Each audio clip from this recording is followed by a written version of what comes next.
Premature. Oh, hey, what do you know? It's 6 o'clock. Calling our meeting to order. Please rise for the Pledge of Allegiance.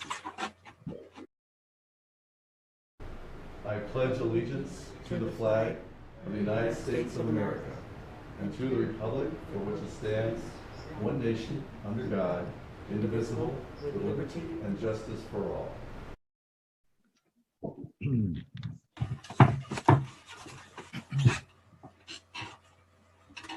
Okay, welcome all.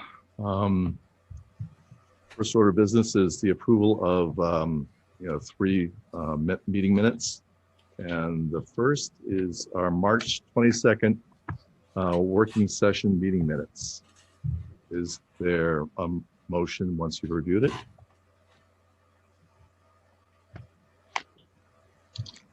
I move to accept the minutes as written. Okay, Zach moved. Is there a second? Second. All right, Ted seconds. Any discussion?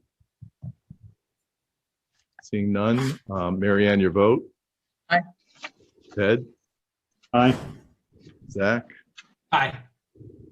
Neil? Aye. And Bill, aye.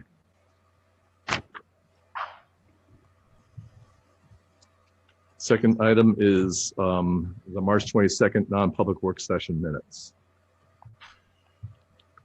Is there a motion? So moved. All right, Second. Mary Ann. Who seconded? I didn't I did. catch it. Okay, Neil seconds. Any discussion? Seeing none. Ted, your vote? Aye. Zach? Aye. Neil? Aye. Mary Ann? Aye. Bill? Aye. Third item are our March 22nd regular meeting minutes. Is there a motion? Make a motion. All right, Ted moved. Is there a second? I'll second. Mary Ann seconds. Any discussion? Seeing none. Zach, your vote? Aye. Neil? Aye. Mary Ann? Aye. Ted? Aye. Bill? Aye.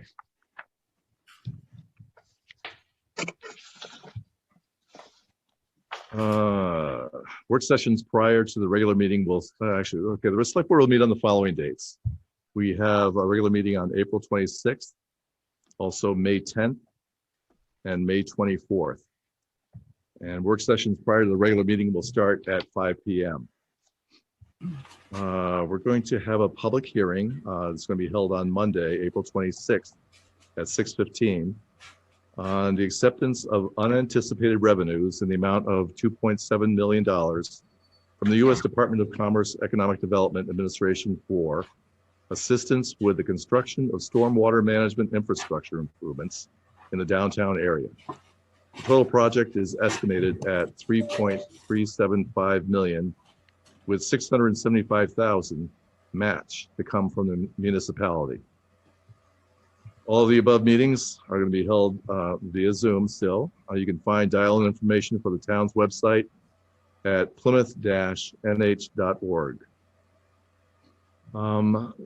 Something very important, our date for the town election and voting on our warrant articles. This is the third part of the three-part town annual meeting that we're going to have on Saturday. So Saturday, April 17th, it's going to be for town elections. The ballot voting on warrant articles 2 through 19 will be voted on at Plymouth Elementary School. And it's going to go from 9 a.m. to 12 p.m. Citizens wishing to be listed on the select board's agenda should notify the town hall before 12 noon, the Friday before the scheduled meeting. We have road bans still in effect from March 1st until May 1st, 2021. And a list of roads can be located is located at the town hall and on the town's website. Reopening of town offices. The town of Plymouth continues to follow the governor's orders and CDC updates and recommendations very closely regarding COVID-19. As of March 26th, 2021, state of emergency order extends Executive Order 2020-04 until April 16th, 2021. Due to the concerns on the COVID-19 virus and by agreement of the town's emergency management director, town offices will remain closed to the public through Friday, April 30th, 2021. Please note, as we respond to this unprecedented and rapidly changing situation, the above plans may change at any time in the future. We expect to receive regular updates and will make every attempt to keep you informed. Please continue to check our website and Facebook page for up-to-date planning and information. And if you need something, please don't hesitate to call the Selectman's office, Select Board's office at 536-1731 from 8 a.m. to 4:30 p.m. The Town Clerk's office at 536-1732 from 8:30 to 4. And also the Tax Collector's office at 536-4733, Tuesday, Wednesday, Thursday from 8 until 2. And please be aware that the governor's mask ordinance mandate has also been extended through April 16th, and the town's mask ordinance still remains in full effect until further notice. I have no comments. So what we have is appointment of James Kahn, an alternate for the Pemmy-Baker Solid Waste District representative. Is there a, oh. Okay, at the request of Dear Board of Selectmen, at the request of Mr. Jesse Jennings, update your Pemmy-Baker Solid Waste District representative appointments. Please review the below information and update as needed. You may renew appointments or select new members to fill those positions so the needs of your community can be best represented. And this is from the Pemmy-Baker Solid Waste District. The current representative is Jesse Jennings. His term expires May of 2022. And the current alternate is Matt Willett. And we're requesting that James Kahn be appointed to the current alternate position. And once we do that, we'll inform the Pemmy-Baker Solid Waste District of this appointment. So I'm requesting that we make a motion to accept James Kahn as the alternate Pemmy-Baker Solid Waste District rep. Make a motion. All right, Ted moves. Is there a second? Second. Second. Oh, man, Neil won by a Neil hair. wins. Neil Yep, wins. he won. I got it. And any discussion? Seeing none, Zach, your vote. Aye. Neil, Aye. Mary Ann, Aye. Ted, Aye. and Bill, aye.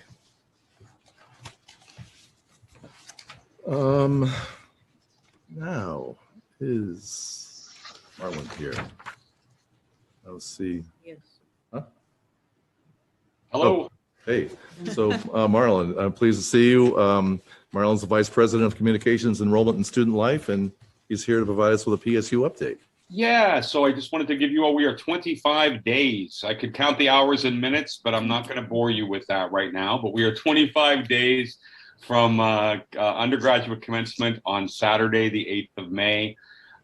So we have about 3 weeks to go. We are working hard to continue to test all of our students, to work as hard as we can to get them to continue to comply with our COVID-19 protocols and social distancing and group gatherings and masking and everything that they've been doing thus far. We have seen more activity outside, obviously, the past week and a half or so as the temperatures went up.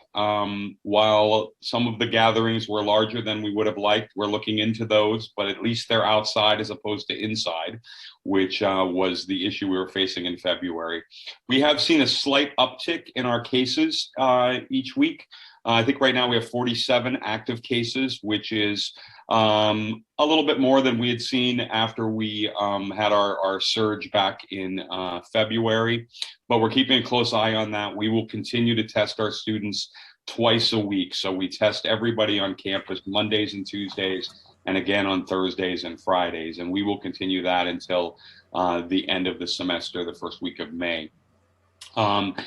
So we are obviously now planning for summer and fall. Our hope is that we plan that by August 1st, our campus will be fully open to the public.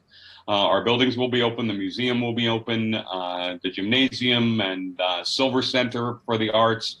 I believe we just confirmed our first outside group, the Penny Baker Choral Society, that will be using the Silver Center at the end of August. So we're very excited about doing everything we can to come back to a more normal semester when classes start again on August 30th. I'd like to thank the town and specifically Kathy for the support in the letter that was sent to Governor Sununu regarding out-of-state students. As you are probably aware, that letter, along with I think a lot of other lobbying and information to the governor, had him announce last week that starting Monday, a week from today, the 19th, out-of-state residents are eligible to sign up for a vaccine appointment. We are working with the National Guard and Chief Lefebvre. I know Chief Temporino has been in touch to find ways to get our students who may not have cars over to the Armory to be able to walk in and get a vaccination appointment and do that safely. My understanding from the conversation I had on Friday with the State Health Department, Dr. Beth Daly, that there's going to be more appointments opening up for anyone, but I think specifically will be able to be helpful to our students at Walmart, and I believe Hannaford's will start having the vaccine later this week. So we are making, have a campaign underway, communicating with all of our students to encourage them to make an appointment and to get the vaccine. There's a little bit of a concern related to the timing of this. If a student from out of state would get an appointment for late next week and they got any vaccine other than the Johnson & Johnson, they would most likely be gone from Plymouth by the time they would be eligible for their second dose.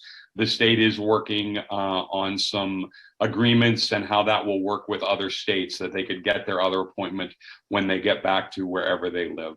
The final thing I'll say about vaccines is the system, the University of New Hampshire system, Plymouth, Keene, and UNH are all having conversations this week with the governor's office, and there is a board of trustees meeting at the end of this week, and from that will come a decision on whether or not our schools are going to require the vaccine for students who are coming in the fall. That decision has not been made yet, but we are right now doing everything we can to encourage our students to get that vaccine. I can give you a quick report also on our incoming class. Our deposits, we're about 100 deposits ahead of where we were 2 years ago at this time. It's really the year I'm focusing on, right? Last year was not normal. So right now we have about 730 students who have sent their deposit in already to arrive on August 30th. We're anticipating that class will be right around 11 to 1,150 students, which is where we would hope it would be. So that's my report. I'm happy to take questions. I have one request. We have already had a conversation with Chief Morrison and Chief Lefebvre. We would like to request the closing of Court Street for the morning of Saturday, the 8th of May. That is our commencement, which will be taking place on Mary Lyon Lawn. As you know, it's just students. And we are looking at 3 places where our students will be able to line up and process into Mary Lyon, and Court Street is one of them. So I wanted to formally ask the Select Board if you would be willing to close Street from about 7 a.m. until about probably noontime on Saturday, the 8th of May. And I'm asking Steve, I guess, to weigh in on that. You see no problem with that, or? No problem whatsoever. I actually support it. Yeah. Any comment from the board or a motion to allow, or we just go ahead? We'll do a motion. Or someone make a motion. I move that we close Court Street from 7 a.m. until noontime on May 8th. All right, Neil moved. Is there a second? Second. All right, well, Zach second. Any discussion? Any further discussion? Yes, Steve. Marlon, is that something you want us to take care of, or are you guys going to take care of closing it down yourselves? I'll talk to Steve in the morning and we'll let you know. Okay, perfect. Thank you. Thank you, Steve. All right, What's the second on that? Who was that? Zach. Second. Actually, Ted was waving, but Zach actually was audible. All right. So therefore, Mary Ann, your vote. Aye. Ted, Aye. Zach, Aye. Neil, Aye. Bill, aye. All right. Thank you all. Any Hey, any questions for me about anything? Yeah, a quick question. When students return in the fall, you anticipate doing the same? We have our first meeting actually tomorrow, 4-hour meeting to kind of walk through what we think summer and fall testing will look like. Some of that will depend on faculty and staff who are on campus to continue to test whether they have the vaccine or not. That is a slightly different recommendation than we anticipate coming from the CDC and the state health department as we get further along in the summer. So as we will be testing all summer long, but we will communicate that with the town. All right, thank you. Any other questions? Scott? Alan, how are you tonight? I'm well, thank you. Quick question with regards to vaccinating the out-of-state students. I know on our vaccine call with the HHS last Wednesday, they spoke about some of the universities, not universities, but colleges having closed pod for those students. And I didn't know if you had. We've been having conversations with the state. We had hoped to be able to do that. In a survey to our students, most of our students, and about this year, about 54% of our students are in-state students, right? They indicated that in a closed pod. So we focused on the out-of-state students. We had hoped that we'd be able to do a closed pod quickly at the middle of next week, 19th. We had hoped to be able to do that with the Johnson & Johnson vaccine. However, we were informed late Friday that produces the Johnson & Johnson vaccine, that the state did not believe they would have enough Johnson & Johnson vaccine available to do a close 2,000 doses getting this week. So we're still talking to them, Scott, and we're still working on that. What I think we're going to end up doing is probably doing everything we can to encourage our out-of-state students to at least get the first dose locally, have the vaccine yet. And from what I have been garnered in my almost daily conversations with Dr. Chan and Dr. Daly, they anticipate by that time there will be an abundance of vaccine and they'll be able to provide that for us. So I'll keep everyone posted as we learn more, but I think a closed pod is looking less. Any other questions? 25 days away. Your support since last year at this time has been overwhelming and fantastic, and we thank you for that. And on behalf of our students, I thank you for that as well. So let's make it the next 3 weeks and then rest over the summer and get everybody back here again in August. Sounds good. Thanks, Marley. You've been doing great work. So, Thanks, everybody. all right, we'll see you. Bye-bye. Next, Michelle Mcewen from Spear Memorial Hospital. Hi, good Michelle. evening. Hey.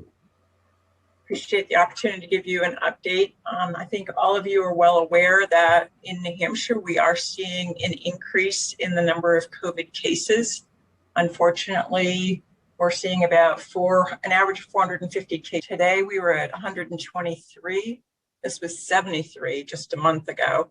And it's quite comparable to where we were in May of 2020. Right now, hospital capacity is adequate. We hit the peak actually in January. We had 335 hospitalized COVID patients in the state, and all the hospitals were stressed.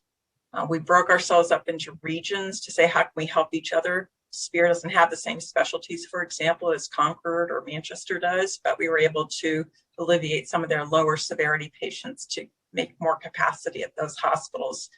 They were converting conference rooms into patient rooms, because as you know, we did not have any alternate care sites this winter. But we fared that well. We don't think we'll be there again. This little spike, let's call it this small surge, was somewhat anticipated, but we are prepared. We have just recently, along with a number of other hospitals, just lessened our restrictions on one or any kind of contact, personal face-to-face contact with family members. So we are allowing one visitor, whether they're in inpatient or in the emergency room. We continue to do our COVID testing. We do both PCR testing for individuals that may have had an exposure but are not symptomatic, or it's just required testing similar to what the university does. And we also do rapid testing, which are for individuals that do have symptoms. We have seen demand since mid-January decline for this testing. So we do continue to do it 7 days a week, but our hours continuing with a very small closed pod. The state is allowing us to continue workers that didn't get vaccinated before they joined us. And then some of those patients over 65 or medically vulnerable that haven't gotten it, we can continue doing their vaccines. We are supporting the fixed site at the Armory. We are providing 32 hours of RN coverage staffing just to ensure that capacity does not decrease at our fixed site. And we've also had about 20 individuals that are continuing to go down and support the super site down at the Speedway. They actually think it's a lot of fun to be down there. And we truly appreciate them giving up their weekends to go down and vaccinate the residents of our state. I'm happy to answer any specific. Well, seeing none. Thank you for your update. I appreciate it. No problem. Thank you. All right. And let's do it again sometime. And so next up, we got Scott Whedon, Emergency Management Director update. So just an update on the current events that we've been working on. We did receive a notice from DHHS with regards to through DHHS as of April 19th. So over the past week, we have been able to secure face masks, gowns, shields, gloves, and all of the equipment that should get us through 3 to 6 months. The equipment has been delivered to the fire department, the police department, and I do have a little bit extra that I picked up today that I will drop off at the town office in those 3 departments to keep them in stock through, hopefully through the month of June. We are currently working on the hazard mitigation plan. We've held our first meeting with great attendance, and we have our second meeting next week, April 21st at 9 a.m. And we have been preparing the agenda for that meeting, and the notice was sent out today to the committee members, as well as public notice for the public if they would like to attend any one of those meetings. With regards to emergency orders, there have not been any further updates since March 16th, with the exception of emergency order number 89, which talks about schools and in-person learning. I have followed up with 2 businesses with regards to mask ordinance issues, as well as the state mandate for mask, and they did comply, and we educated them on the universal guidelines for restaurants. So that's an update from with regards to over the last couple of weeks of what I've been working on. Thanks, Scott. I got a question about, so DHHS is not going to provide PPE from what point? Soon, May 1st, or during this? Are they done? As of April 19th. April 19th. Okay. Now, is that just a financial thing because they're not getting the COVID monies anymore, or is it they figure things are better? But in the letter from the commissioner, they feel things are getting better and there's not as large of a request. So they're going back to asking the towns to commit to their regular suppliers for supplies moving forward. all right. And anybody else have a question of Scott?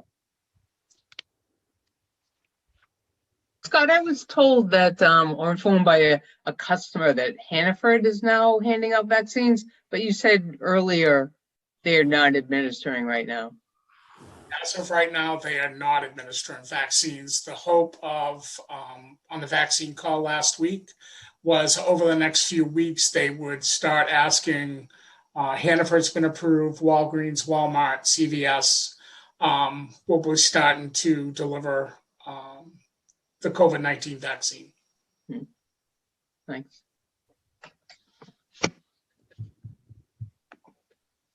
All right. Well, do you have something else, Scott, or that's it? Yeah, we have the local emergency operations plan and the statement of promulgation, which I think was just an oversight back in 2020. The board should have signed off on the local emergency operations plan.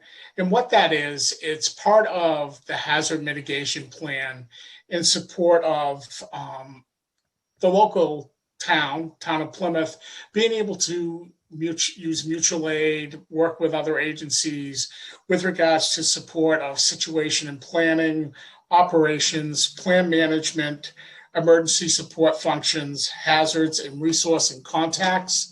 So the plan was last updated back in 2020.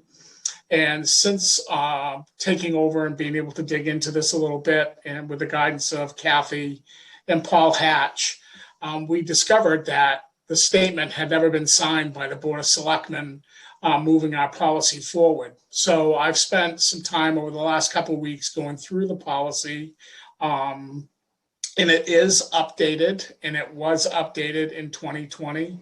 So there's a document that you should have in front of you, being the statement, to sign off on that. And in talking with Paul Hatch, I think we should sign off on it,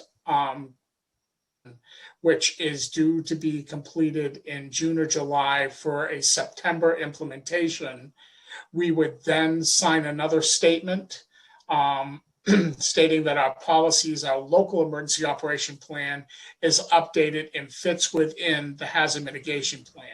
Because we are going to be making some updates to the hazard mitigation plan with regards to some of the hazards and storms that have occurred back since 2017 when the plan was last updated. So I think it's a good idea to sign off on this now. And then once we have the new plan in place, we should sign off on it and make it an annual event to occur in September. Okay. I appreciate that. I just read through the plan or the statement. And so you're asking us to sign a plan that was occurrence on, I guess, this date. Homeland Security and Emergency Management. And it is a requirement of the hazard mitigation plan through the FEMA documentation that they have this document in front of them to show that we have done our due diligence and gone through the plan on a yearly basis to make sure it falls within the hazard mitigation plan that is being updated. Okay. Has everyone had a chance to read through it? And if there's concurrence, could someone make a motion? I move that we sign the statement of promulgation. All right. Zach moved. Is there a second? Second. Okay, Ted seconds. Any discussion? I realized after I said it, do we also need to give like the bill authority to sign the last page on behalf of the board? Oh. Actually. You're going to sign the statement, the annual concurrence, because you're looking at this now. Is that right, Scott? Yes. And Correct. then I guess the signature. the chairman will sign the last page after you guys have signed the first page. First and second. Right. Right. All right. So I'm amending to include signing the emergency operations plan and for Bill to sign or the chair to sign the. Zach moved. Was there a second? Did I already? I seconded. Yeah, Ted seconded. So any further discussion? And Ted concurs. I mean, you're accepting that amendment. He shook his head yes. Yes. So Neil, your vote. Oh, wait. Yeah, Neil, your vote. Aye. Mac, Aye. Mary Ann, Aye. Ed, Aye. Bill, aye. Thank you very much. Thanks, Scott. I really appreciate that you're making sure all the I's are dotted and T's are crossed on this stuff. Thank you. And thank you for signing that. And we should be well on track for the new hazard mitigation plan to be in place. And obviously, we will bring that to you prior to implementing in September to assure that it meets your expectations and addresses the hazards in which Plymouth has identified and will continue to monitor.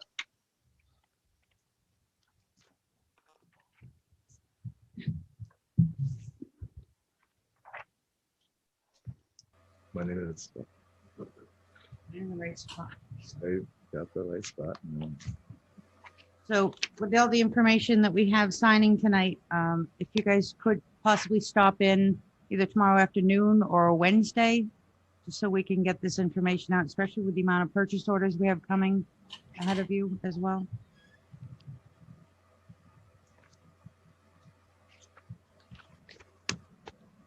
Okey-dokey.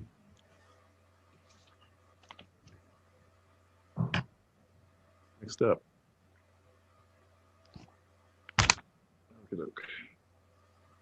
Oh, town manager update. Town Manager, good news update. Yep, Catherine Lowe, good news. So as was mentioned during the announcements, the town received an award of an Economic Development Administration grant in the amount of $2.7 million for Plymouth South Main Street stormwater drainage. The total cost of the project is $3.375 million, with a $2.7 million grant coming from the EDA, and the town of Plymouth cost share is $675,000, which has already been approved under the bond at the 2020 town meeting in anticipation of us getting this grant. So the purpose is to replace the stormwater infrastructure to improve the flood resiliency and the road infrastructure in downtown Plymouth. The current stormwater infrastructure is over 100 years old and is failing and needs to be replaced to ensure access to businesses along Main Street, Plymouth State University, and Interstate 93. The project will upgrade approximately 12,000 square yards of roadway reconstruction, 2,500 square yards of sidewalk reconstruction, 4,000 linear feet of 12-inch to 30-inch stormwater pipelines, and 75 stormwater structures. The location is Plymouth's Main Street Village commercial downtown with a focus on the southern end of Main Street. It includes portions of Russell Street, Main Street, Warren Street, and connecting stormwater infrastructure to Highland Street. The problem being addressed is the Main Street drainage frequently floods due to the deteriorated and undercapacity stormwater system. This decreases the mobility of pedestrians, bicyclists, motorists, and consumers, which takes a toll on the local economy. The existing stormwater system does not have enough capacity, so existing catch basins cannot handle the amount of stormwater that enters the closed drainage system. The partnership is, the project will be developed in conjunction with a major project by Plymouth Village Water and Sewer to replace water and sewer district sewer lines on Main Street at $2.1 million for them. By working with the Water and Sewer District, we'll have a more efficient approach and minimize disruptions to local businesses and residents. I'd like to give thanks to Don Jutton of Plymouth Village Water and Sewer for hooking us up with this grant opportunity.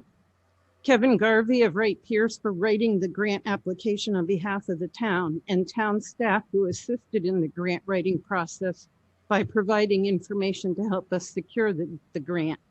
We're working through the protocols of the grant by holding a public hearing to accept the funds, establishing points of contact, and engaging an engineer.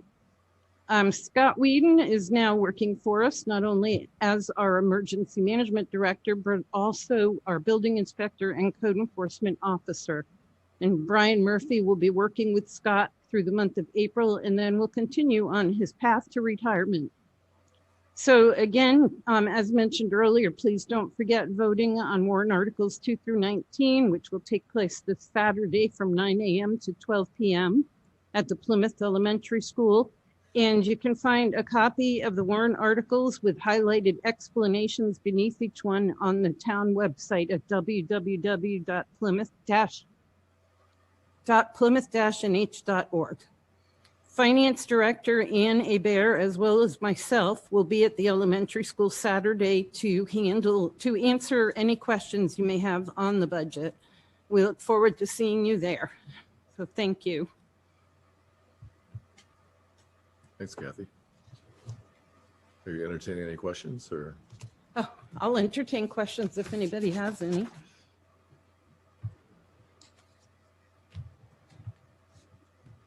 $2.7 is a lot of money. Yeah, it is. Yeah, it would help reduce the tax rate, you know? Takes the burden off the taxpayers, that's for sure. Yeah. Very good. Okay, so now we've got new purchase orders. And the first one we're looking at is Jesse Jennings to accept bid and approve purchase of new pre-crusher compactor. Evening, Select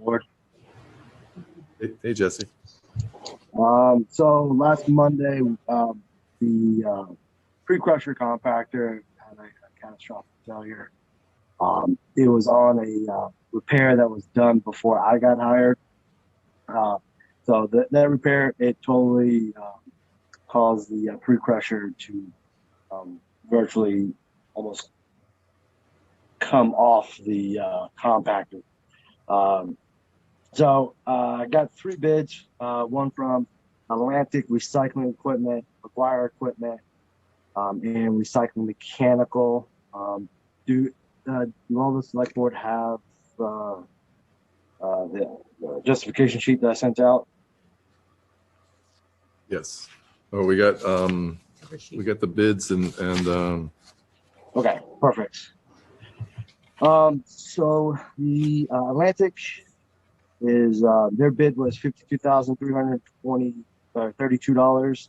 McGuire Equipment was $49,844, and recycling was $49,500. Speaking with the vendors, I've got an approximate life expectancy for each of these pieces of equipment. The current pre-crusher that we have, it lasted 14 years of hard use.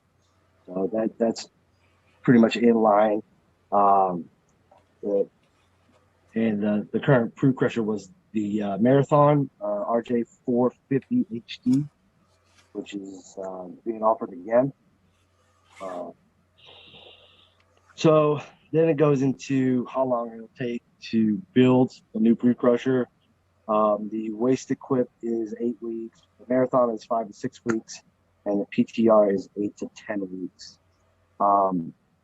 Looking at the schematics of each one of these pre-crushers, it looks like the PTR is looks like it's probably the most robust piece of machinery that will last longer than the other two. It's also cheaper than the other two. When speaking with the recycling mechanical, well, let me go back a little bit. Due to the failure of the current machine, I have to get a rental. I spoke with my current compactor mechanic. He has one in his yard right now. He's offering to waive the rental fee of $250 and a 50% reduction for the rental installation if the bid's awarded to him, which is approximately $1,375 savings for the town. Currently, the recycling center is shipping waste in 30-yard open-top containers. They average about 3 tons a container once they're full of waste. and they're costing $85 a ton. Hauling fees, we did get a reduced hauling fee. We're shipping our waste to Laconia right now instead of Bethlehem. So they did give us a reduced cost of shipping due to the shorter distance. So $205 per container. The thing is, we're shipping out 10 containers a week. And the approximate cost for all the tonnage and the shipment is approximately $4,600 a week. With the pre-crusher, when it was operational, that number was about $2,500. We were only shipping out 2 containers a week. With the pre-crusher, what it did,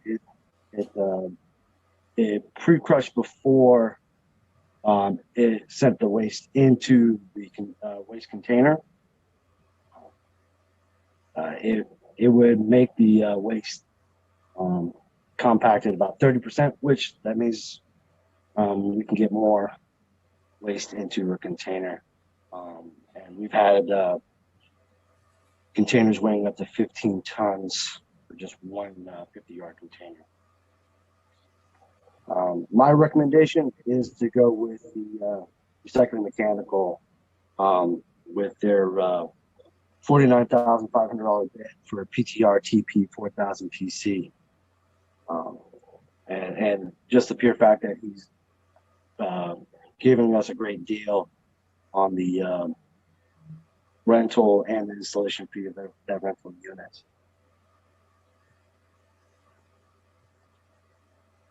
All right, thanks, Jesse. Any questions, Jesse? Just the crazy question, but did you just say the rental is coming out of his backyard? Is that what you said? No, he has a rental in his yard. So he's a mechanic. So what he does is he can take old machines and he'll hold them just in case if somebody needs a certain part out of them. He still has good machines, and the machine that we're renting from him is still a good machine. Okay. So I didn't quite catch it, but the pre-crusher is, I mean, if you were to throw trash into the hopper, you know, that thing, or where's the pre-crusher? Okay. So it's where we throw trash into the hopper.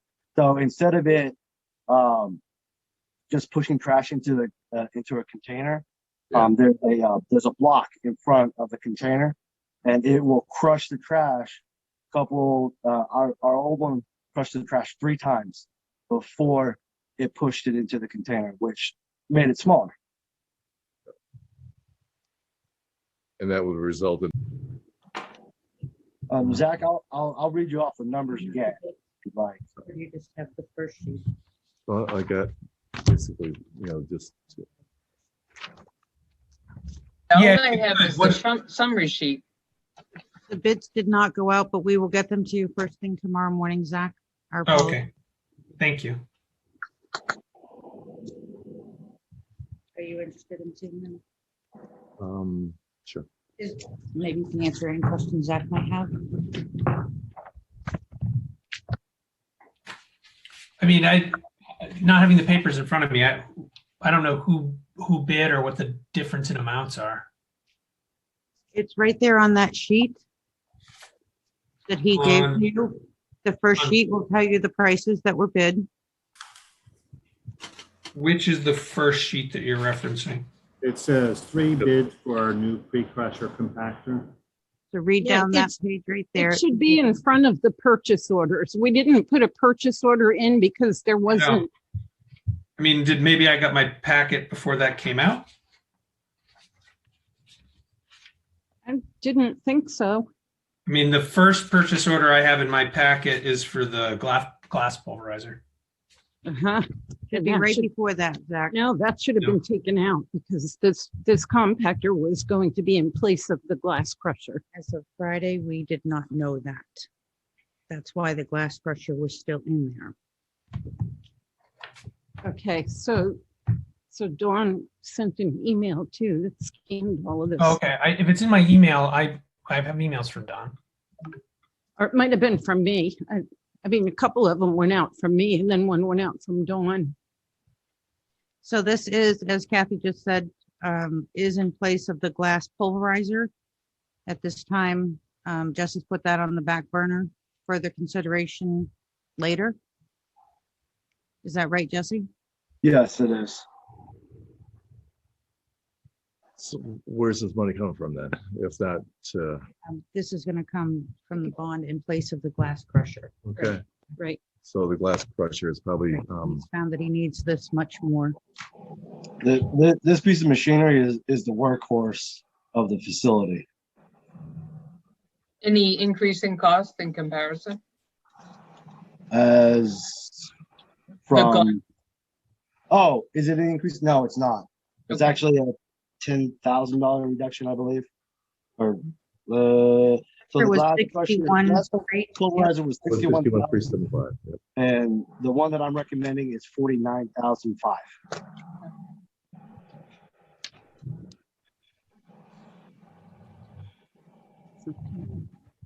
Does everybody understand that? I think so. I have a question. Well, that stockpile of glass that you have out in the yard, can you put that through it? No. Well, I'm not answering for Jesse, but the company. Go ahead. Okay, so Neil, are you asking if we're going to put the stockpile of glass into the new pre-crusher or the pulverizer? That was, no, that's for solid wastes. I mean, granted, yes, glass is a solid waste, but this is to ship solid waste out. Yeah, your company that in Laconia does not want to see glass in the waste stream from Plymouth, right?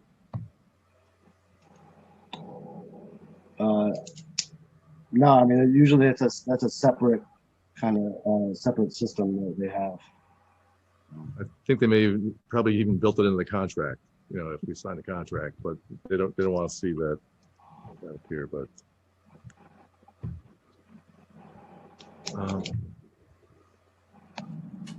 so I don't have the PO. We didn't do one up yet. What we're asking the board to do is to agree with the recommendation for that vendor, and then we'll put a purchase order in the box tomorrow morning. Okay. Does everyone understand that? For the fact that we're not doing the glass crusher, we're looking to correct an emergent situation with the pre-crusher compactor, not for glass, and thankfully we'll save like 20 grand, or not that much, 10. And also there's a possibility of getting a grant for this through the NRRA. Okay, so I understand this expenditure is $10,000 less than the glass pulverizer, but we're not saving $10,000 because we still eventually need a glass pulverizer. I think that's to be discussed, you know, how we're going to handle that glass. We need some solution for glass that's going to cost Yes. money, but this has nothing to do with the glass. It's a different issue with a different cost basis. It's going to still need to be addressed. Right, that's correct. This is to address an emergency situation. Right. Okay. So therefore, what do we need as far as like an understanding that we Motion to accept the bid of whichever company that you, Recycling mechanical, and then the amount of 49,500. well, okay. So there may be a exception for the fact they haven't seen, you know, the bids or. Zach, do you have it electronically now? I do, because Kathy just texted me a picture of her document. So I am officially I caught did- back up. Thank you. There we go. Technology at its best. Exactly. How about you, Ted? Do you need to see this before you were to vote on I it? have the piece of paper that says 3 bids with the cost comparison. Okay. That I stopped into. There's a whole bunch of supporting documentation, which I'm looking at that Ann shared with me, that Zach now has. Do you need to see that? Or Have the supporting documentation. He has to. I only have the cover sheet, but I also, I mean, this feels like, I mean, Jesse's recommending the lowest price option. He's negotiated a good cost savings. And if we don't do this, it costs the town a whole lot of money in dealing with a much worse situation. I'm not sure. And there's a lot of lead time before he gets it. I mean, I wouldn't delay this personally. No. And it's also the one with the longest life expectancy. right? Yeah, exactly. So it's not the cheapest one in terms of manufacture, like value. It's the least expensive, but also seems to be the best machine. So I'm personally, I have enough information to vote on this. All right. Does someone want to make a motion? I'll make a motion to accept the bid from Recycling Mechanical for the sum of $49,500 to replace the existing pre-crusher compactor. Okay. Ted motion. Is there a second? Second. Okay. Neil seconded. Mary Ann. Oh, any discussion? I'm sorry. Oh. Seeing none. Mary Ann, your vote. Aye. Neil? Aye. Zach? Aye. Ted? Aye. Bill? Aye. Thank you. Thank you, Jesse.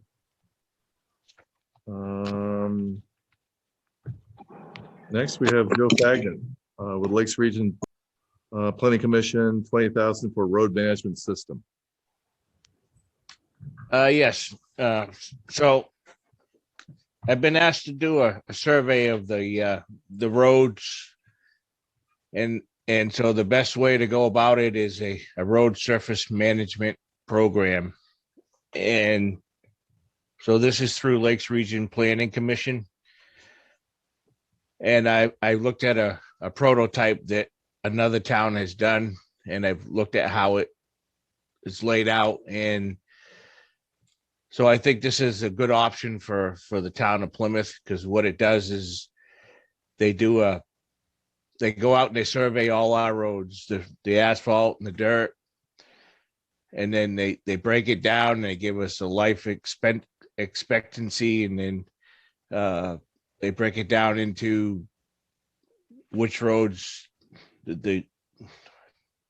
like 1, 2, and 3, like which roads need to be worked on and so forth. So what it does is it gives me, so like when you guys ask me where I'm at with my roads, I'll have a prototype to go by.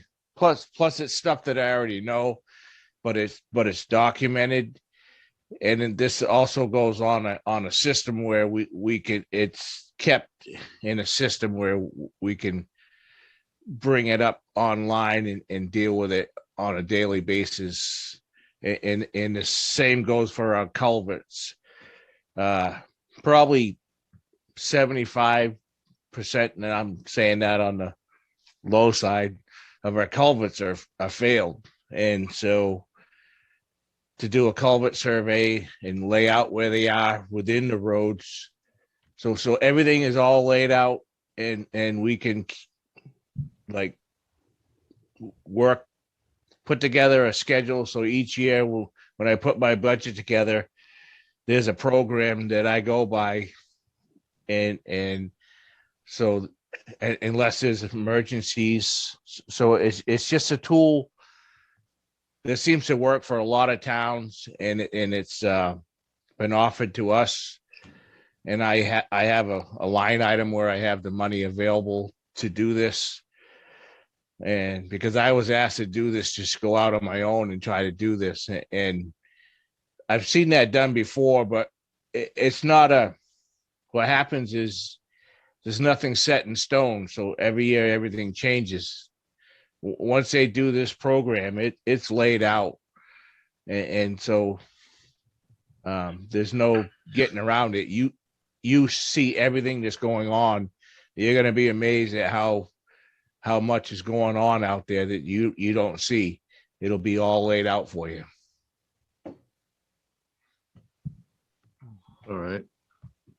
Joe, once you have that inventory, are you able to maintain and update that data as systems are managed, or is that more like a point in time snapshot and you have to kind of keep your own notes? No, it's put together on a system, and so I have that inventory, and so if we have the data or like a laptop where we can add to it, we can also do this. But there is also a recommendation that every 5 to 10 years that you update this system. But for me, just getting the thing in place, and then if there's a way that we can add to the inventory ourselves, we'll look at that and see if it's a cheaper alternative. Mm-hmm. If not, then we'll have to just plan for it. But the only way for the board and the town to see just how bad a situation that I have is to lay it out in front of you. And so Joe, you're basically going to use this as a tool to forecast expenditures to maintain the roads going forward for the next so many years, so you'll be able to plan exactly and know what it's going to cost. Well, given the money funds, so we'll plan. Yeah, right. So somebody will have to actively make a determination to defer something. It'll make my life easier when I present to you projects, and so you can understand why it costs so much money.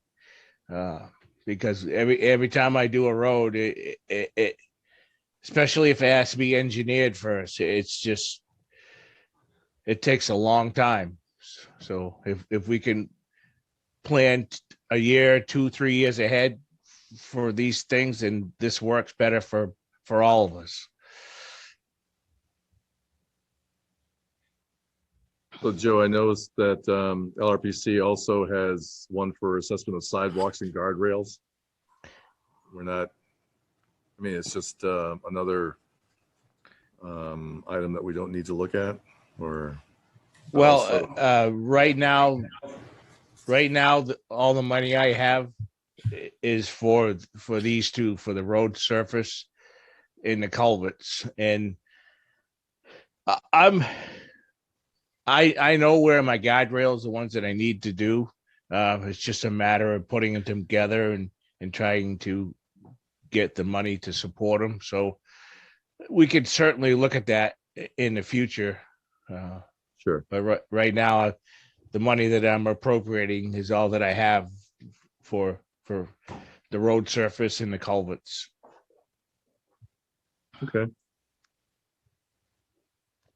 And also the culverts also include apparently stream crossing assessments, detailed vulnerability analysis of major crossings. Right. When they look at this stuff, they don't just say, yeah, you need to change the culvert.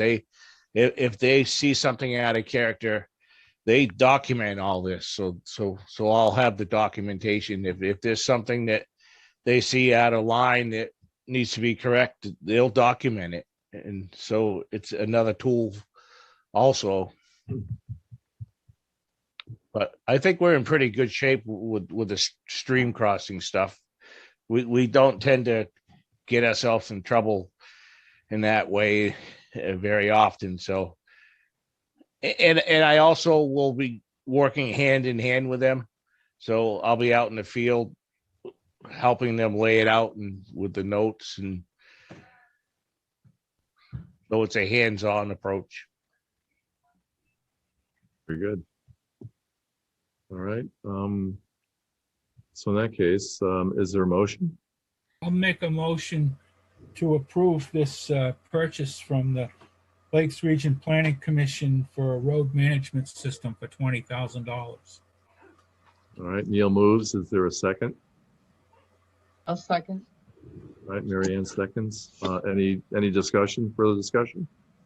I'd just like to say that I believe that this is going to save the town money in the long run because we're going to be able to identify problem areas before they become more expensive to repair, especially with culverts.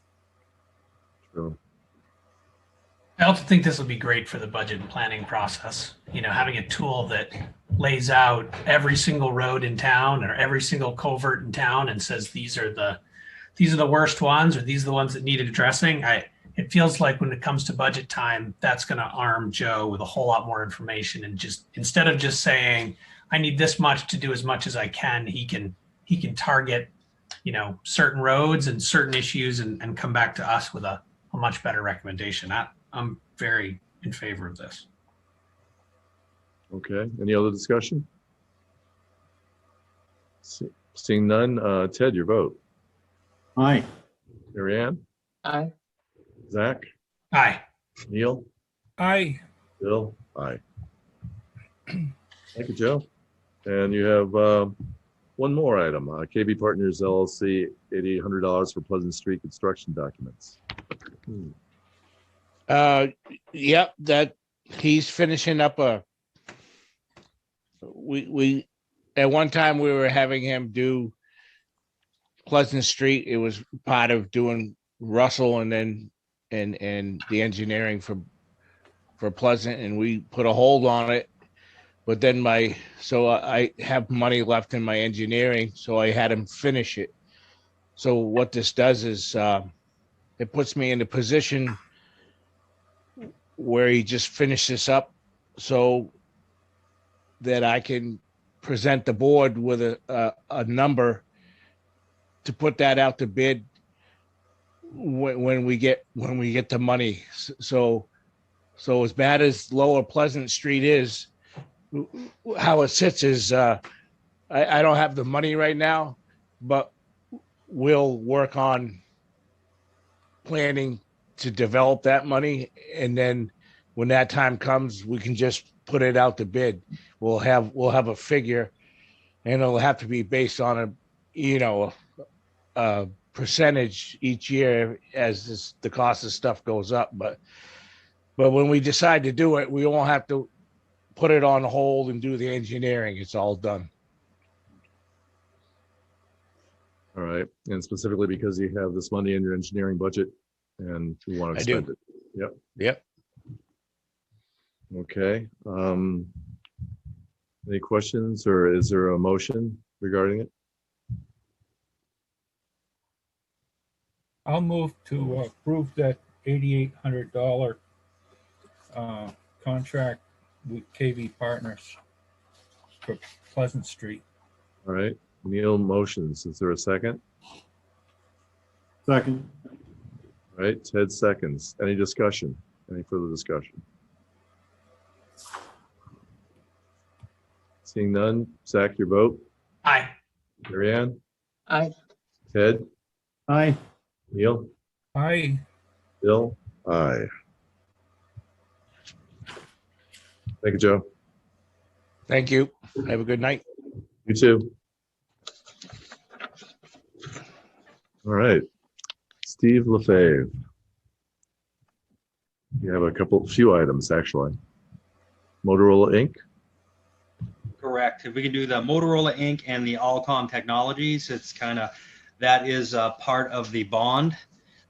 This will actually close out our radio project that we have going on. The Motorola Inc. one for $17,434.80 is for brand new portables and accessories to go with the portables, to include Bluetooth, wireless microphones. So the patrol will have those brand new portables to go along with the brand new radio system. And the other Allcom Technologies is $6,000, and that's for to replace the antenna on the Tecumseh tower site. Okay. And with the end of these two projects, that's going to put me very close to what was budgeted for the bond. I budgeted $350,000 for this project. I think I'm going to be about $100 under that.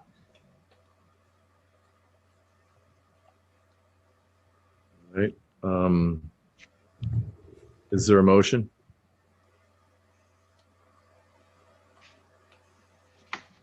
Do you want a motion for each of the invoices individually or them as a pair? Yes, please.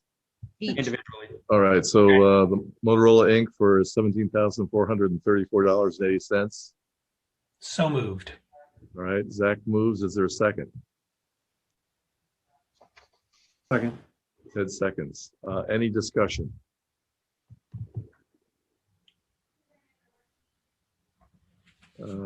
Seeing none. Zach, your vote. Aye. Neil, Aye. Mary Ann, Aye. Ted, Aye. Bill, aye. Nice have it. The next item is the Tecumseh antenna project for All Common Technologies Inc. for $6,000. Is there a motion? I move that we accept that invoice as well. All right, Zach moves. Is there a second? Second as well. Ted seconds. Any discussion? And this is for replacement of the Tecumseh antenna, or is that it, or? Yes, on the tower site. All right. In that case, any other further discussion? Seeing none, Ted, your vote? Aye. Mary Ann? Aye. Zach? Aye. Neil? Aye. Bill? Aye. Thank you. All right, and you have Pioneer Paving and Roofing. Yeah, so this, let me just explain it first. I don't know if we have to do a bid waiver or not. I originally wanted to, in the bond, replace the roof with a pitched metal roof on top of the police department. And doing some research and talking to some contractors and stuff, they don't believe that the PD can structurally handle a roof like that. So I'm forced to just repair the roof we have on it now by sealing it, put an extra sealing coat on it, and go that route. So it was originally budgeted for $60,000 for that, but this bid came in at $8,000, and that's actually less than $1 a square foot, which is a really good deal. And I've asked other contractors and they couldn't even give me bids because they are so backed up with work right now. So I guess I would ask for a bid waiver first and be able to go with this company. Okay. And Have you worked with this company before, Steve? I actually have not. We found this company because they very often fax things to our town hall looking for business. And we just happened to call them, and the guy came very highly recommended from other sources that he was able to provide. And, you know, according to him, he is going to clean the entire roof, pressure wash it. He is going to unscrew or tighten all the screws and bolts, reseal all the screws and bolts with silicone, and then recoat the entire roof with a special aluminum roof coating. and you got a 10-year guarantee against leaking waste problem. Leaking waste or damage, but Yeah, that looked like a typo there. okay. With a Yes. 10-year warranty, and you know that in my opinion is actually a pretty good deal. It's from Medford, Mass. Correct. All right, so you're looking for two motions or just one motion to accept a waiver and permission to go ahead with this PO? Correct. All right. Is there a motion? I move that we waive the bid process and go with this vendor to repair the roof for $8,000. Thank you, Zach. Is there a second? Second. Neil seconds. Oh, Zach motion, Neil second. Ted, any discussion? Any further discussion? Just one quick question for Steve. You know, when you say highly recommended, were there any other municipalities involved with this recommendation that you went with? I'm sorry, Ted, you're very hard to understand. Are you asking, are there any other municipalities involved? In the recommendations that you received? No, there were not. And the reason for the good pricing too is he's very anxious to get a municipality to use as a reference. That's why he's charging us under $1 a square foot just to get our business. His words exactly. Okay, any other discussion? We've moved to a new municipal building by the end of that 10 years and never have to worry about that roof again. Put in a motion for that, Zach. That's right. Okay, wait a minute. $8,000. What we got? Any further discussion? Seeing none. Mary Ann, your vote. Aye. Neil? Aye. Ted? Aye. Zach? Aye. And Bill, aye. Thank you very much. Thank you. Okay. So therefore, we have other new business. Jesse Jennings, letter of commitment for the Pemmy Baker Solid Waste District application to the 2021 Household Hazardous Waste Grant.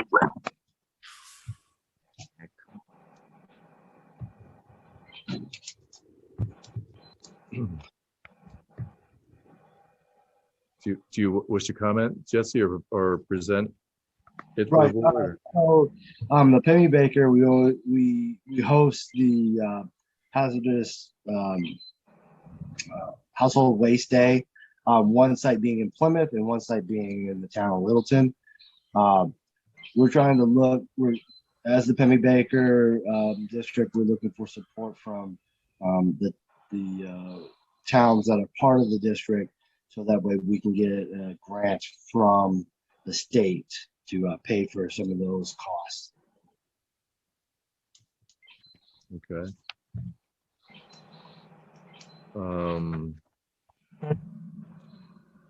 So you're looking for at least a motion of the board, and is there someone that might move that we approve the Pemmy Baker Solid Waste District's application for hazardous household hazardous waste grant? So moved. All right, that was Zach moved. Is there a second? Second.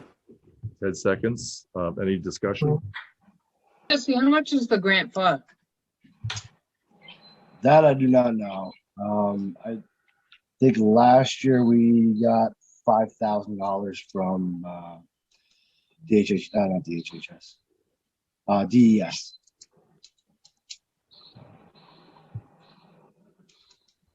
Okay. I'm just reading a little paragraph there, but so therefore, any further discussion? All right, then Neil, your vote. Aye. Zach? Aye. Mary Ann? Aye. Ted? Aye. Bill, aye. Thank you, Jesse. Thank you. Have a good night. All right, we'll see you. Eric Miller, renaming request of Hitchner Road to Hitchner Road. It's on the bottom left. Eric, Yep. do you wish to describe why you want to change the name, or? Sure. So, bought the business in 2019. And there's been sort of a tug of war between the name as it showed up in the land use records and the name that's posted on the road itself. So all the marketing material, on the post office, the mapping software, all has it the way that the is posted. And then those who subscribe to get the tax records to verify addresses are coming up with the spelling of Hitchner with the second I in there, which is actually what the proper spelling of the manufacturer that was in this building years ago. So, but we're at sort of a point where the last 30 years it's been used without that second I. So all I'm asking is sort of some spring cleaning here, where we move the land use records so that it reads the same way that the street sign does, and all the marketing material for the company does as well. Okay. Thank you, Eric. Not to make a pun, but I think there might be a hitch to that. And actually, I think Jeremy Bonan, you're on to describe why it might be unwise to modify the name. Can you all hear me? Yes. Okay. Yeah. So just looking back through our records, when E911 was started over about 30 years ago, I think it was 90 or 91 that Chief Morrison told me, and it was spelt with the second I. So I guess really the decision's yours as the select board. We can make that change with E911 if that's the route that is taken. I guess doesn't really affect us either way. I think the pronunciation is all the same. So. All right. Any other discussion from the board? How did it ever lose the I? Because it seems like the 2I spelling is the correct spelling. I'm not sure. The street sign, I guess, was misspelled, and it's been that way for 30 years. So the actual sign for the business has Hitchner spelled without the I. You know, all the marketing material we've done is sort of followed along in that same vein. But it does sort of go in a circle. Like when I took over the business, I actually did file an E911 form and sent it in with only one I. It came back with, both. So what I'm just hoping for is that you guys can vote, amend it to the way that all the marketing materials sort of reads. And then I'll go through the process of correcting, E911 and whoever else has a copy of it the other way, just to make everything consistent. Am I misunderstanding Chief Morrison's email that says it would be unwise to change it? Jeremy, do you know anything about that? Am I misreading that?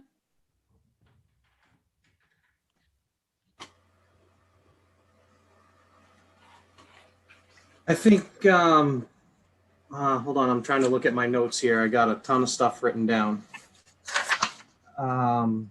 Basically, I think his point was, if we take this action now, then what's to say somebody doesn't want to change the spelling of a different road type of thing. I think that's what he was kind of getting to. Actually, Joe, Joe, can you weigh into that's a private road, Hitchner? Yeah, I mean, it is a private road. I mean, we have a right of way through there. So, it's, for me, it's not a big deal either way, but I see what Chief Morrison's saying, but yeah, I don't know, you can point the finger, but the sign got misspelled. I don't think it's different than if someone wanted to change it. I mean, this was just misspelled along the way. It's not like, if someone came along and wanted to change it, that'd be different than what we're talking about here. All right. Actually, initially, I think I had a problem with it. Now, I'm not certain if I really do, And I think if, as long as E911 is brought along with the spelling, and actually, there's really not too much they would respond to. I think if Hitchner Manufacturing was still in town, maybe we would care as well, but they've long since left us. Yep. Yeah, it was like 30 years ago. So, is it any? Well, actually, is there a motion? I have a. Well, I can wait till there's a motion. Well, go ahead. You make a comment.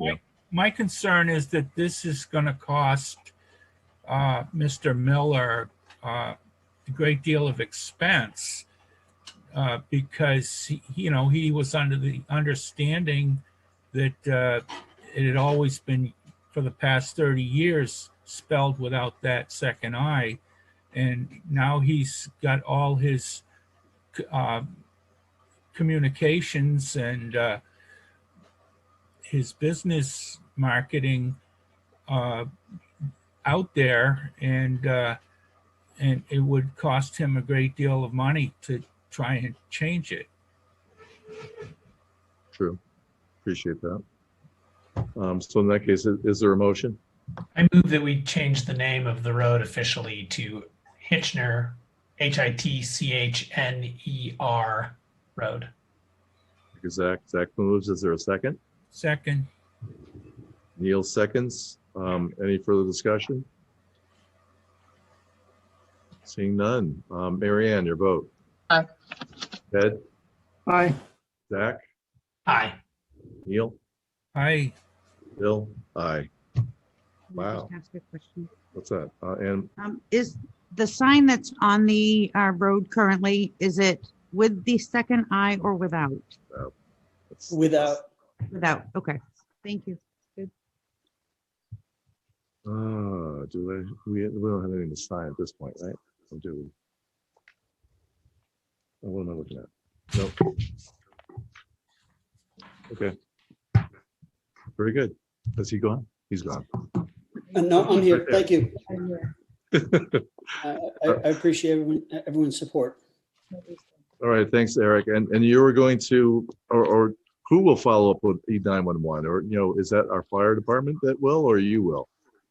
Fire. I'll be happy to fill out the paperwork and deliver it to the fire department and follow their instructions. Okay. Very good. Well, thank you. Well, thank you. Okay. Cool. See ya. All right. Next is Bob McLeod from Midstate Development of a Children's Learning Center. Yes, Bob, how you? Hey, how you doing? Good, Bill. How you doing? Too bad. Thank you. This is just purely informational tonight, and we'll give you a little background information. But before I get underway, I'd like to turn it over to Audrey Gowdy, who will give you an overview.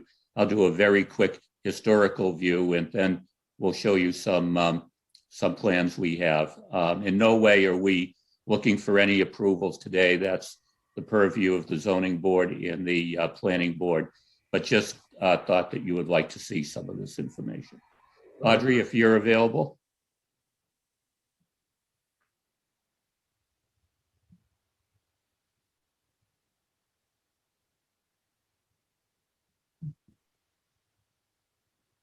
Can you all hear me? Yep. Yes. Okay, good.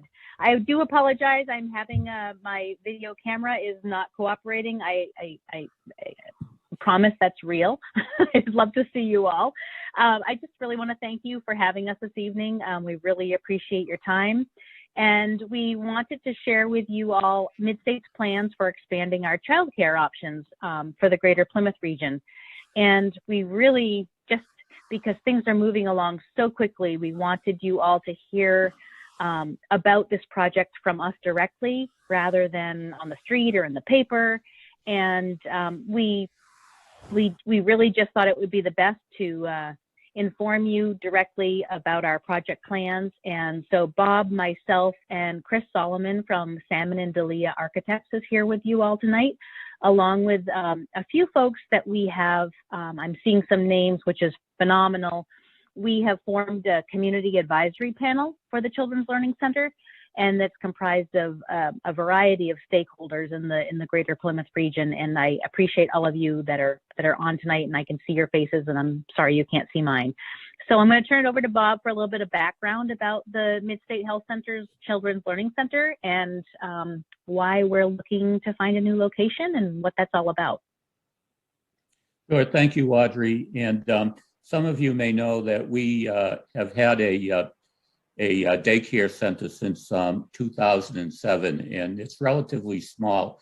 And at one point was co-located at our Boulder Point building, and it has a capacity of about 20 children. But in any given day, we have a waiting list for children that need these services, and we did a feasibility study. It indicated that this area could use more slots, ages 6 months to 6 years old, preschool. And so the feasibility study said there's a deficit of about 300 slots in this general area, and we're looking to build a daycare center, children's learning center with about 60 slots, expand our infant group, which is in high demand, and then toddler group, and then preschool. So we're looking at, and Chris will go into more detail, but we have an agreement on the Cozy Cabin building on Tenny Mountain Highway that we have not yet closed on, but hope to over the next few weeks or so, and to move forward in the next couple of months with the necessary approval. So Chris, I don't know if I know you're on. I don't know if you want to take it from here and give folks kind of a general peek at some of our preliminary plans, the outside of the building, and perhaps inside configuration. Yeah, thanks, Bob. I'm going to share my screen and we can pull the plans up. So again, thanks for having us tonight. I'm Chris Solomon with Salmon Delia Architects over in Holderness, New Hampshire. Move this out of the way. So what we're looking at is we have a site plan of the existing Cozy Cabin furniture store, which is this gray box here. We're proposing to use the existing curb cut off of Tenny Mountain Highway. We'd come in and we have parking adjacent to the building, similar to what is there now, for parents to come, pick up, drop off. We are proposing to add a sidewalk along that entryway. I'm sure you guys have all visited the facility to buy furniture. So we are going to be adding a sidewalk and curb along that. We've got the immediate kind of pick up, drop off parent area there. And then out back where there's an existing parking lot, there's some existing trailers here for storage. We have both faculty parking. We're looking at roughly 15 faculty members for up to 60 children. And then additional overflow parent drop off parking there. Over on the side of the lot, we're proposing to have a new playground, which would be fenced in with a low, like 3-foot tall fence, and then a children's play area, which is accessed through. There's an existing egress passageway out the back of the building. So we'll have a nice playground for the children in the back of the building. And then up by the road, we've proposed some new plantings, kind of low plantings, really just freshening up the building.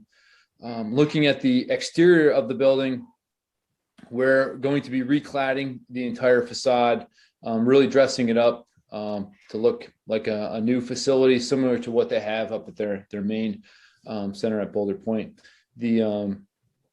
Looking at the plans, right now it's an existing kind of blank canvas. The furniture store it kind of lends itself well to being adaptable and to really lending itself to the new children's center. We'll have the existing entranceway we're going to be maintaining for the school. As you come in, we've got multiple levels of security, which is one item that we're concerned about. There's a existing vestibule that we're going to be using, a new vestibule in the building. And then we've got a pickup and drop off for parents. And then the actual school facility where we have each classroom for the children. During the daytime hours after the normal pickup and drop off time, these front doors will be open. You'll be able to come in and check in with the receptionist. If you do need to enter the facility, you'd be able to come in, meet in a designated office space in a conference room, and then leave the facility. Pickup and drop off times, parents will be able to come into that larger vestibule space, but still we have a secured center for the children. So we've got kind of 3 levels of security looking at for the facility, really adaptable and works well with with their needs on a day-to-day basis. We have 5 classrooms designated currently with a future kind of overflow facility, and then some flexible interior play space for the winter months or for bad weather days for the children to play. So you see here, we've got kind of a main central reception hall, and then the classrooms kind of spill out off of that. And again, the exteriors are going to be completely redone. We're looking at this as a focal point in the community in terms of energy efficiency. So we're going to be recladding the building with new insulation and windows and siding to really freshen up the building. And then here we have some renderings of the outside. Again, we're going to be reusing that existing parking lot. Can zoom in on these a little better. Reusing the existing parking lot. It'll be resurfaced, adding in a sidewalk, and then the playground space out in the back of the building. Here we have some perspectives looking in, and we're thinking that there's going to be up to 60 kids. Right now, it's a fairly uniform flow of traffic coming and going. There's, say, at a maximum now, 2 parents at any given time showing up. So if we extrapolate that from 20 kids to 60 kids, we're looking at 6 to 8 parents being here at any given time. The drop-off times are, say, 5 to 10 minutes in time. So it's should be fairly efficient in terms of the amount of parking that we've accommodated for the facility, and overall that the site lends itself nicely to the goals of the facility. Sorry about the text here. I don't know what's going on with my computer screen. Some kind of gibberish written on it, but we have plenty of parking space up against the building for parents to come, and then lots of flexible parking out back. And going forward from here, we'll be working with the planning board and the zoning board over the next month to kind of formally approve the project and keep things moving ahead. So I don't know if anybody has any questions about the plans.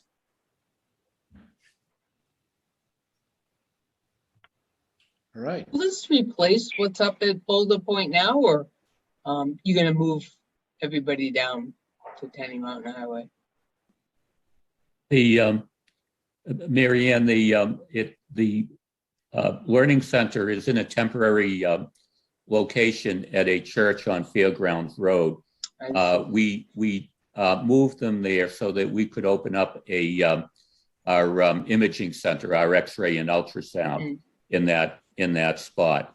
And thank you for asking that question, because we do have a fairly tight timeline. This is our second year of the lease, and Star King, they're at Star King. Star King Church would like to recapture the area that we have the daycare center in now for added church functions. So we're very grateful they gave us an opportunity, and it's time for us now to move onward to a permanent building and to expand. And I should say the expansion of this daycare center will include a number of spots for families that have moderate to low income, those people that truly do need the services that can't get the services right now. Question, would you be seeking this property to be tax exempt, or would you be paying taxes on it? I can't answer that at this point. We don't have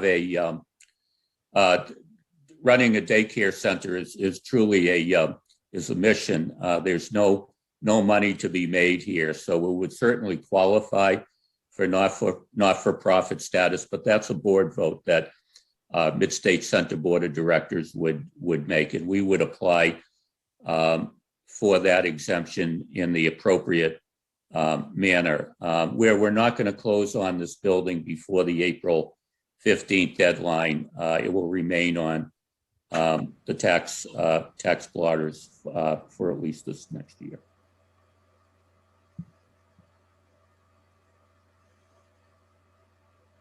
Okay. Any other questions? I think the thing that we would like to ask the board is to consider either before or after the Planning and Zoning Board for some of the grants that we'll be looking for, they like to get a letter of support from the town in which the daycare center will be located, which happens to obviously be in Plymouth. And I want to point out that so far we've received a $500,000 in CDFA grants. We're looking to mortgage the building through USDA, and we've also received about $250,000 in new market tax credits. So there's a huge support for this project amongst the community, and we hope that the board will consider a letter of support when you feel it's appropriate to do so. All right. Well, thank you, Bob. I appreciate the update, and good luck. Yeah, thank you, Bill, very much. Audrey, anything else before we sign off? No, actually, that was perfect. I appreciate everything. We have, like I said, we really want this to become a community project and not a Mid-State Health Center project. That's why we've formed a community advisory panel, which consists of many local stakeholders such as PSU, New Hampshire Electric, Spear, Market Basket, Hannaford, Walmart, Plymouth Pediatrics. We've had such an overwhelming response to this. The addition of COVID to our already, and we knew that there was a need for expanded childcare, but when COVID hit, that just grew exponentially.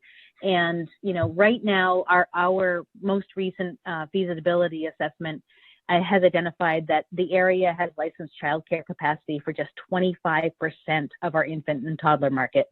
So this is something that our delegation, everyone, our commissioners, everyone out there is like, please, someone needs to lead the charge. And I just have to say how excited I am when I listen to the board of Mid-State Health Center say that someone's got to do it. So let's just be that entity. But we want this to be a community-based project. We want to hear what parents and families and employers have to say as far as our programming goes. And we really look forward to being able to provide, a solution to a huge need that's only grown since COVID.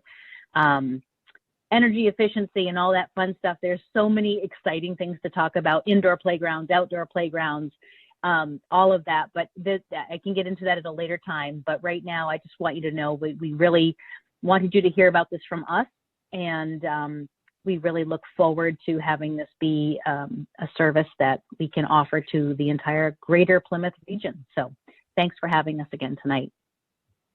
Bill, Yeah. Bill, I don't know if it's appropriate at this point, if you'd like to hear from any of the community advisory board members. Yeah, that'd be great. Sure. This is Susan Amberg. I'm the director at the Whole Village Family Resource Center. And I just want to support everything that Bob and Audrey and Chris have been presenting tonight. We see this all the time with all the families that we serve, that the lack of childcare in this area is a really critical need for working families. We have families, who are really being held back economically by their inability to find childcare and affordable childcare. If you can't find childcare, someone has to stay home, and it really can cripple a family economically. So I really commend them that, to add more slots in this area is really needed. To add affordable slots, as they have indicated their willingness to do, is really critical. The access to high quality childcare not only makes a difference to the family economically, but it makes a big difference in the child development as well. I mean, those 0 to 3 years, they know so much more now than they did before about brain development in those early years, and you you don't get to make that time back up again if you've lost it. And so I think this will be a tremendous boost for the school readiness of our children as well that attend the center. And I have to say, I've partnered with Midstate on quite a few things. I'm sure every one of us on this call has in one way or another. And I'm just really happy that such a strong local partner grounded in this community is stepping forward to fill this need. Midstate's going to be here for the long haul. They have quality staff, quality facilities, and I'm really looking forward to this facility being open someday. Thank you, Sue. You're getting an ovation. Anyone else wish to make a comment? I'll speak. Sure. Hi, good evening, everyone. I first want to start by thanking each of you for your service to the Plymouth community. My name is Liz Brochu, and I have been fortunate to have been born and raised in Plymouth. I now work in Plymouth, and my husband and I are raising our daughter in this community. Because it's a community that cares about each other and values education and essential services. That is why I want to speak tonight in favor of the Midstate Child Learning Center, because I believe a necessary service like early childhood education, care, and family support should be championed at the town policymaking level. Strengthening Plymouth area families and children should be the #1 priority right now. Even before COVID-19, childcare lacked in this community. Families struggled to find quality childcare, and many families considered parenting quitting their job to stay home with the children, just like Susan said. So in our case, my husband and I, we were waitlisted multiple times at multiple places. But we were also very lucky because I had a retired father at the time who was able to take care of our daughter. Many are not as fortunate as we were. My friend Z Lang and her partner Adam Mayon, they are both professors at PSU. They're music professors, and they were stranded without childcare for the longest time. They had to bring their then 1.5-year-old daughter to PSU and have a college student watch while they taught. So it was pretty inconvenient for them. Families are either making it work or they're not. But either way, it adds a level of stress that is really unnecessary. I do have several early childhood education fact sheets from New Futures, and it's New Futures is a New Hampshire-based advocacy nonprofit in Concord that supports state and local policies that promote New Hampshire public health. And early childhood policy is one of the 5 priorities that New Futures focuses on. I'd like to share with you some of the important data they have collected. 71% of New Hampshire children have both parents in the workforce. 46% of New Hampshire families are living in a childcare desert. And also programs with affordable early childhood education are a critical support for low-income working families that enable parents to work and children to thrive in a learning environment. So investing in a high quality early childhood education and educators produces positive outcomes for children, families, and the sustainability of our communities. And Susan also said COVID-19 has devastated an already fragmented early childhood education system. Families are struggling and desperate, and I hope you will support this incredible opportunity. It will bring quality of life to the community, families, and strengthen positive outcomes to the most vulnerable population, our children. So thank you for your consideration. Thank you, Liz. Deb, go ahead. Yes. Hi, Bill. How'd you know I wanted to speak? I saw the mic go off. You did. Thank you. I from a professional perspective, as Executive Director of Katie and a former state representative, I'm very familiar with this longstanding issue. And it's been, something that we've all been grappling with for so many years. An example of that is when Tim and I were looking for childcare 40 years ago, it was non-existent in this town as far as quality, affordable childcare. And I ended up leaving my position at Holderness School to stay home with my daughter, whom you just heard from, Liz. So it's full circle, because I wasn't alone. So many of my friends were in that same position, and they really struggled whether they should stay in the workforce or stay at home with their children. I ended up staying home with my children, and because I was a stay-at-home mom, I had several friends that were in that same predicament. And so they, it was completely unplanned, but I ended up being a childcare provider for my friends. And so it really is a situation that we as a community need to come to a solution on. And I think Midstate is positioned so well to bring this forward. I was so impressed when I just saw the plans, and I'm really thrilled that my grandchild will have the opportunity to be part of that center. So, I'm fully behind this, because we definitely need to build the capacity. You heard from Susan, you've heard from Liz. We're all in this together. So, in a time of crisis that we're facing now, with families, young families, I think that this is the perfect opportunity for us to welcome this plan into Plymouth. So thank you so much for your consideration. It's kind of great to be back at Town Hall, even though we're not really there. I look forward to the time when you open the doors and we can all be back together. So thanks so much. Same here. Thanks, Deb. Any other comments?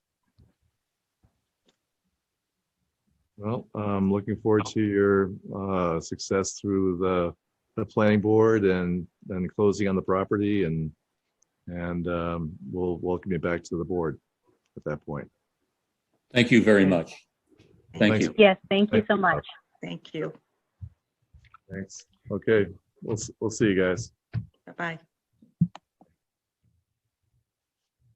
And Dan Worman.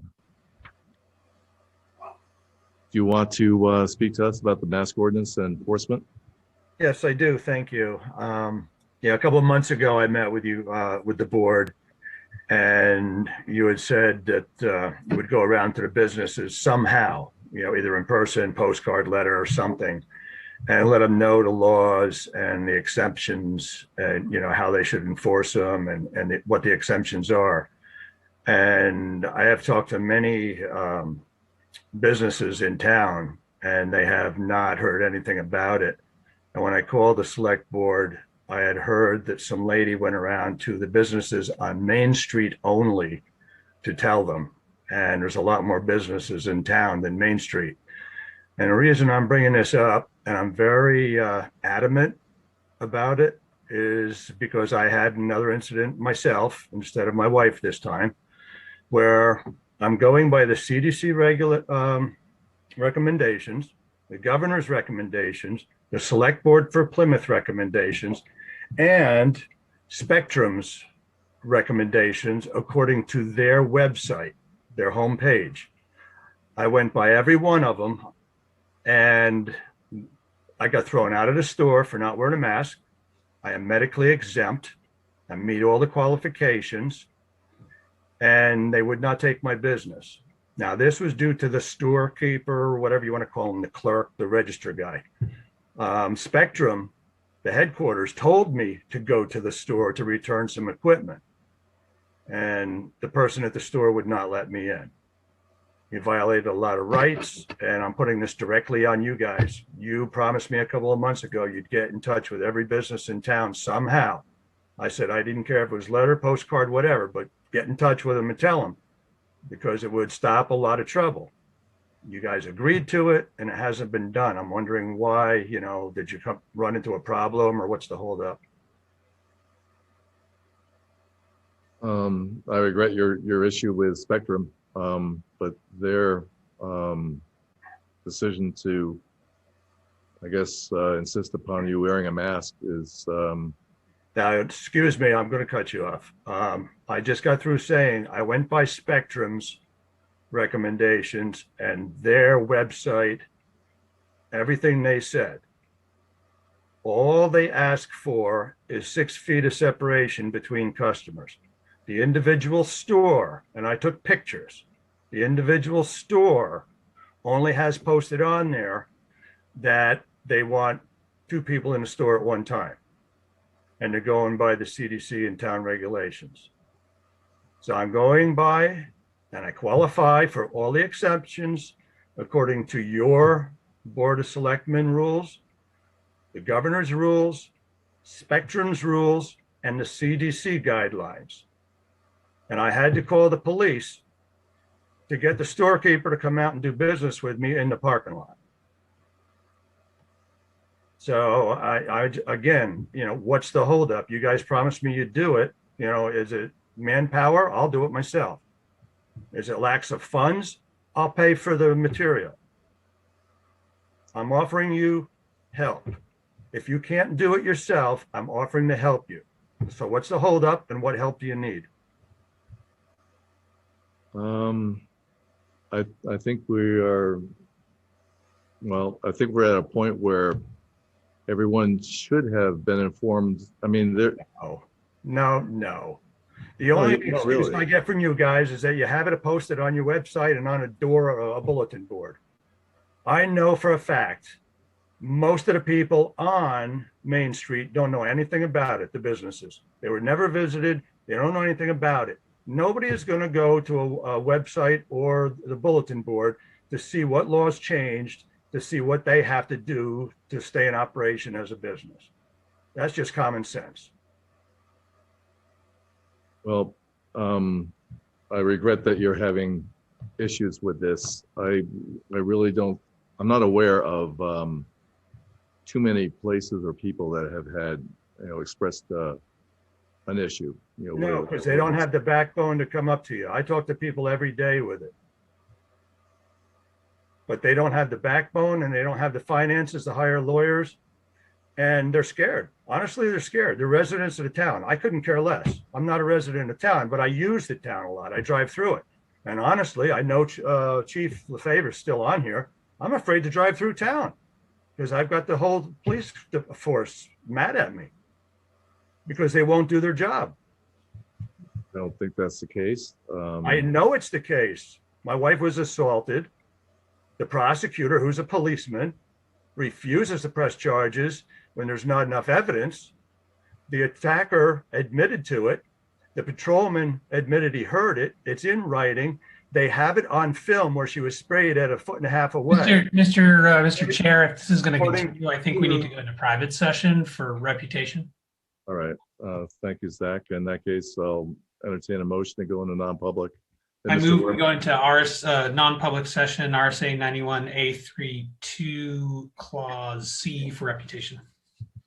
All right. Zach made a motion. Is there a second? A second.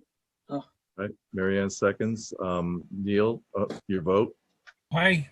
Zach? Aye. Mary Ann? Aye. Ted? Aye. Bill? Aye. Okay, we're in non-session. Mary Ann, your vote. Aye. Zach? Aye. Neil? Aye. Ted? Aye. Bill? Aye. Okie dokie. In that case, you know, I'm looking for a motion to adjourn. I assume we're skipping committee reports tonight. Well, considering there's nobody else on, unless you really want to get it out there, so Ann can take notes on it, but or someone could take minutes. We can hold them for the next meeting. It's been a full agenda. That'd be good. All right. Did someone move, or is there a motion? Motion to adjourn. All right. Neil moves. Is there a second? Second. Ted seconds. All those in favor, say aye. Oh crap. We're doing roll. Mary Ann, your vote. Aye. Neil. Aye. Zach. Aye. Ted. Aye. Bill. Aye. We're adjourned. Well, we have